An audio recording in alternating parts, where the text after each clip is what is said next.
Hello everyone. आज की इस वीडियो में हम कवर करेंगे क्लास 9 यूक्लिड ज्योमेट्री का एक्सोइम, पोस्टुलेट एंड डेफिनेशन। तो स्टार्ट करते हैं अपने एक्सोइम से। सम ऑफ यूक्लिड, यूक्लिड ने कुछ एक्सोइम्स को हमारे साथ शेयर किया था, तो उसका हमने यहाँ लिस्टिंग करी हुई है जो कि सेम एनसीईआरटी बुक की ही लिस्टिंग है। तो स्टार्ट कर देंगे अपने एक्सोइम से और बारी बारी से समझेंगे कि उसने क्या एक्सोइम्स में दिए थे। देखिए, नंबर 1 है things which are equal to the same thing are equal to the one other. इसने कहा कि कोई भी चीजें जो सेम थिंग के इक्वल हैं वो आपस में भी इक्वल होंगे।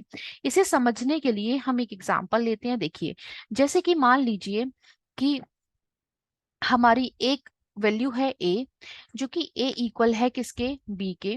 ठीक है। अब हमारी वैल्यू है सी, जो कि वो भी किसके इक्वल है, बी के। तो अब देखिए, जब ए भी इक्वल है बी के, सी भी इक्वल है बी के, तो इसका मतलब क्या हुआ, ए और सी भी तो इक्वल होंगे। मान लीजिए ए की वैल्यू है 100, तो बी की वैल्यू भी क्या होगी, 100, है ना। और बी की वैल्यू अगर 100 है तो सी की वैल्यू भी क्या होगी, 100। तो ये हम इसका फर्स्ट एक्सोइम था। फर्स्ट एक्सोइम में इसने यही कहा था कि जो चीजें सेम थिंग के इक्वल होती हैं, यहाँ पर सेम थिंग क्या है, बी, कि ए अगर बी के भी बराबर है और सी के भी बराबर है तो ए और सी भी क्या होंगे, आपस में बराबर होंगे। ठीक है जी। अब हम समझते हैं अपना सेकेंड वाला पॉइंट। सेकेंड वाले पॉइंट के अंदर बोला है the equals are added to the equals, the wholes are equal. इसने कहा जब इक्वल को ऐड किया जाता है इक्वल में, जब इक्वल को ऐड किया जाता है किसमें, इक्वल में, तो भी होल्स क्या आता है, हमारा इक्वल आता है। देखिए, मान लीजिए हमने यहाँ पर एक वैल्यू ली, इक्वल्स आर एडेड। यहाँ पर हमने एक वैल्यू ले ली 2, और दूसरी भी हमने 2, दोनों इक्वल है। अगर हम दोनों में ही 3 3 ऐड कर दें, इसमें भी अगर मैंने 3 ऐड कर दिया, इसमें भी मैंने 3 ऐड कर दिया, तो देखिए वैल्यू क्या आई हमारी, ये भी हमें 5 देगा, ये भी हमें 5 देगा। मतलब इक्वल वैल्यूज में अगर हम इक्वल ही जोड़ेंगे, जो ऑलरेडी इक्वल है, और हम उसमें वैल्यूज भी इक्वल ही जोड़ रहे हैं, तो वैल्यू जो हमारे पास आंसर आएगा वो भी तो इक्वल आएगा। तो देखिए, यहाँ पर 5 और यहाँ पर भी 5। तो ये कॉन्सेप्ट भी हमारा हो गया, फर्स्ट भी हो गया, सेकेंड भी हो गया। अब हम देखते हैं अपना थर्ड पार्ट। थर्ड पार्ट में बोला है if equals are subtracted from equal the remainders are equal. देखिए, equals are subtracted from equal. अब मान लीजिए कि इक्वल्स हमारे हमने ले लिए कोई भी एक नंबर, तो 5 5 हमने ले लिए, ये दोनों क्या है, आपस में इक्वल्स हैं। इन्होंने कहा इक्वल्स में से इक्वल को सब्ट्रैक्ट करो, तो 5 में से मान लीजिए मैंने किया 3 सब्ट्रैक्ट किया, और इसमें से भी क्या किया, 3 सब्ट्रैक्ट किया। इक्वल में से इक्वल ही सब्ट्रैक्ट करना है, तो आंसर भी क्या आएगा, जो रिमाइंडर आएगा वो भी देखिए 2 2 बच रहा है, मतलब सेम बच रहा है। ठीक है। तो थर्ड भी हमारा डन है। अब हम करते हैं अपना फोर्थ। फोर्थ में क्या बोला गया है, things which coincide with one other are equal to one other. ऐसी चीजें जो एक दूसरे को पूरी तरह ओवरलैप कर लें, एक दूसरे पर पूरी तरह क्या हो जाए, ओवरलैप हो जाए, कोइंसाइड हो जाए एक दूसरे के, वो आपस में कैसी होती हैं, बराबर होती हैं। देखिए, मान लीजिए इसका एग्जांपल लेने के लिए मैं आपको मान लीजिए 5 रुपीज का कॉइन है कोई, कितने रुपीस का, 5 रुपीज का। अगर आप सेम कॉइन लेते हैं 5 रुपीज का और इसके ऊपर रखते हैं, इसके ऊपर क्या करते हैं, रखते हैं, तो आप देखेंगे कि पूरी तरीके से जो दूसरा वाला कॉइन है वो पहले वाले कॉइन को क्या कर लेता है, ओवरलैप कर लेता है। तो हम बिल्कुल कह सकते हैं कि ये दोनों कॉइन्स कैसे हैं, एक दूसरे के इक्वल हैं। ठीक है। अब हम करते हैं अपना 5। The whole is greater than the part. जो होल होता है किसी भी चीज की, जो कंप्लीट क्वांटिटी होती है उसे हम क्या बोलते हैं, होल कहते हैं। किसी भी चीज की कंप्लीट क्वांटिटी को हम क्या बोलते हैं, होल बोलते हैं। जो होल होता है वो हमारा पार्ट से, उस पर्टिकुलर क्वांटिटी के पार्ट से बड़ा होता है, ऑटोमेटिकली बात है। देखिए, मान लीजिए मैं यहाँ पर एक चॉकलेट लेती हूँ, चॉकलेट के हम कुछ टुकड़े कर लेते हैं, तो ये पूरी की पूरी चॉकलेट क्या है, हमारी होल है। होल मतलब कंप्लीट चॉकलेट है। ठीक है। अब इसका पार्ट, पार्ट मतलब मान लीजिए मैंने इसमें से 2 पोर्शंस निकाल लिए, कुछ इस तरीके से हमने इसके 2 पोर्शंस को सेपरेट आउट कर दिया।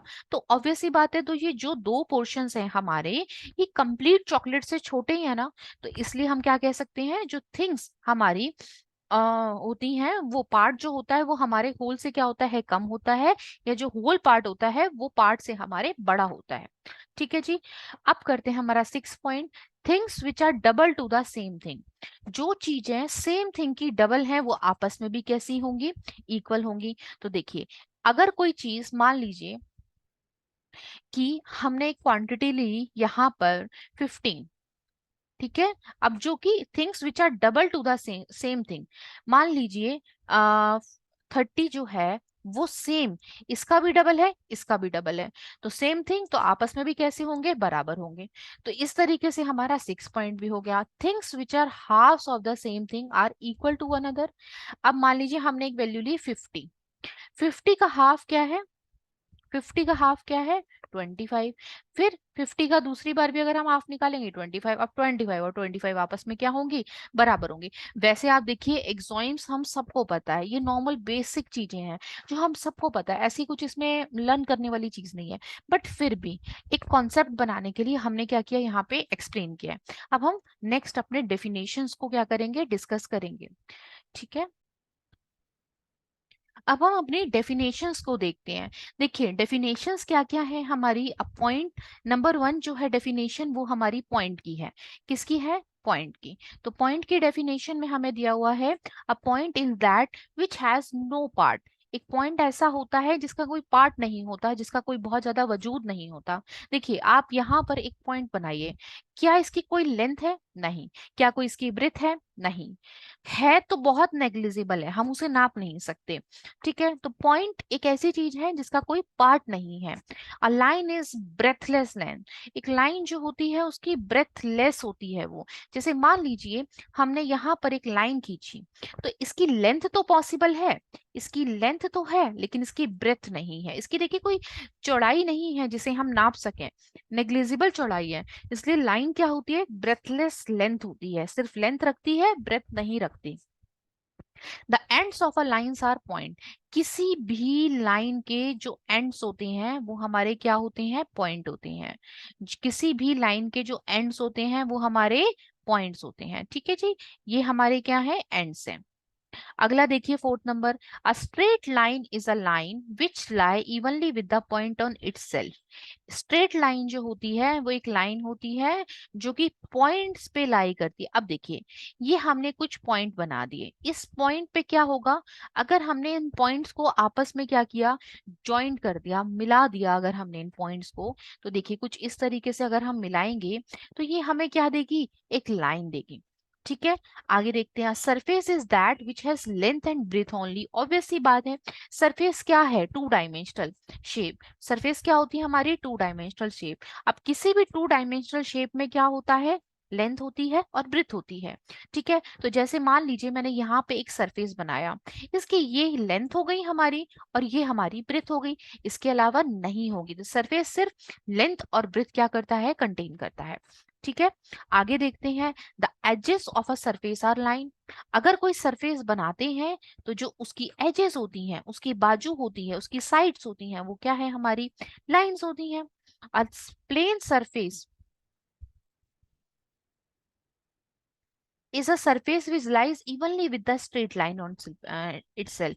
जो प्लेन सरफेस होता है हमारा, वो लाई करता है किस पर, with the straight line on set, Sidhi Sidhi line पे क्या करता है, लाई करता है। यहाँ पर अगर हम सीधी सीधी लाइन खींच देते हैं तो इसके ऊपर क्या करेगा, प्लेन सरफेस लाई करेगा। इसके बाद हम देखेंगे अपने पोस्टुलेट। अब हम देखते हैं, अपने डिस्कस करते हैं यूक्लिड के 5 पोस्टुलेट जो उसने दिए थे। तो स्टार्ट करते हैं अपने नंबर 1 पोस्टुलेट से। नंबर 1 पोस्टुलेट है, a straight line may be drawn, a straight line may be drawn from any one point to the any other point. एक स्ट्रेट लाइन को हम ड्रॉन कर सकते हैं एक पॉइंट से दूसरे पॉइंट तक। जैसे हमारे अगर ये 2 पॉइंट हैं तो हम उनको क्या कर सकते हैं, ज्वाइंट करके क्या निकाल सकते हैं, स्ट्रेट लाइन बना सकते हैं। तो स्ट्रेट लाइन कब बनाई जा सकती है, एक पॉइंट से दूसरे पॉइंट तक बनाई जा सकती है। पोस्टुलेट 2 जो है, terminated line can be produced indefinitely. Terminated line को हम इनडेफिनेटली मतलब कितना भी बढ़ा सकते हैं। टर्मिनेटेड लाइन क्या होती है, अगर हम दो पॉइंट्स ले लें और इनको हम मिला दें तो ये हमारी टर्मिनेटेड लाइन होती है, जहां पर एक पॉइंट्स होते हैं, दोनों तरफ क्या है हमारे पॉइंट्स होते हैं। तो इसको हम देखिए इस डायरेक्शन में भी इनफाइनाइट टाइम बढ़ा सकते हैं और सेम इस डायरेक्शन में भी हम इनफाइनाइट टाइम बढ़ा सकते हैं। तो ये हुआ हमारा पोस्टुलेट 2। पोस्टुलेट थ्री कहा गया है हमारा, a circle can be drawn with any centre and any radius, कि एक सर्कल को हम किसी भी सेंटर को लेके, मान लीजिए मैंने यहाँ पे सेंटर ले लिया तो हम इस तरीके से सर्कल बना सकते हैं। अगर हमने यहाँ ले लिया तो इस तरीके, कहीं पर भी हम सेंटर लेकर के कितनी भी रेडियस का सेंटर को बनाया जा सकता, वो सर्कल को बनाया जा सकता है। ठीक है। पोस्टुलेट 4 क्या है हमारा, all right angles are equal to one other. देखिए ये तो बिल्कुल सबको पता ही है कि राइट एंगल का मेजरमेंट होता है 90 डिग्री। तो जितने भी राइट एंगल होंगे वो एक दूसरे के बराबर ही होने हैं, क्योंकि राइट एंगल का कितना होता है मेजरमेंट 90, तो हर राइट एंगल क्या होगा 90 डिग्री ही होगा। ठीक है। पोस्टुलेट 5 जो है हमारा वो है, if a straight line falling on two straight line, अगर कोई स्ट्रेट लाइन दो स्ट्रेट लाइंस पर गिरती है, मान लीजिए ये हमारी दो स्ट्रेट लाइन है, ठीक है जी, ये पैरेलल नहीं है। For the kind information, these lines are not parallel lines, these are the only straight line, सीधी लाइन हमने खींची है। इसके ऊपर अगर कोई लाइन गिरती है, इसके ऊपर अगर कोई लाइन गिरती है और इंटीरियर एंगल सेम साइड के देखिए इंटीरियर एंगल कौन से होंगे, ये दोनों अगर हम ले लें और इन दोनों का सम करें, इन दोनों का, जैसे मान लीजिए ये ए है और ये हमारा बी है, इन दोनों एंगल्स का अगर हम सम कर दें और सम जो है वो हमारा दो राइट एंगल से कम आ रहा है, टू राइट एंगल से क्या आ रहा है, कम आ रहा है, तो अगर हम इन दोनों लाइंस को इंडेफिनेटली क्या करें, बढ़ाएं आगे, तो एक पॉइंट ऐसा आएगा जहां पर ये इंटरसेक्ट करेंगी। देखिए ये और कुछ नहीं है, ये पैरेलल लाइंस का जस्ट अपोजिट है। पैरेलल लाइंस में क्या कहा जाता है कि अगर इंटीरियर एंगल्स हमारे 180 सम है इनका, तो पैरेलल लाइंस कभी भी इंटरसेक्ट करती ही नहीं है, तो हम कितना भी बढ़ाएं आगे वो इंटरसेक्ट नहीं करेंगी। सेम इसका अपोजिशन में इसका पोस्टुलेट दिया गया है कि अगर हम एक तरफ के दो एंगल्स को ले लेते हैं और दोनों में क्या करते हैं, ए और बी हमारे सम से इनको ऐड करते हैं और इनकी जो वैल्यू है वो हमारी 180 से कम आती है अगर, तो और हम इन दोनों लाइंस को अगर स्ट्रेट लाइन को बढ़ाते हैं तो एक पॉइंट हमें ऐसा जरूर मिलेगा जहां पर ये क्या करेंगी, इंटरसेक्ट करेंगे। ठीक है। इसी के साथ हमारा पोस्टुलेट 5 भी खत्म होता है। तो अगर आपको मेरी वीडियो पसंद आई है तो जल्दी से मेरी वीडियो को लाइक कर दीजिए, चैनल को सब्सक्राइब कर दीजिए। मिलते हैं अपनी नेक्स्ट वीडियो में, तब तक के लिए bye bye all of you, God bless you all.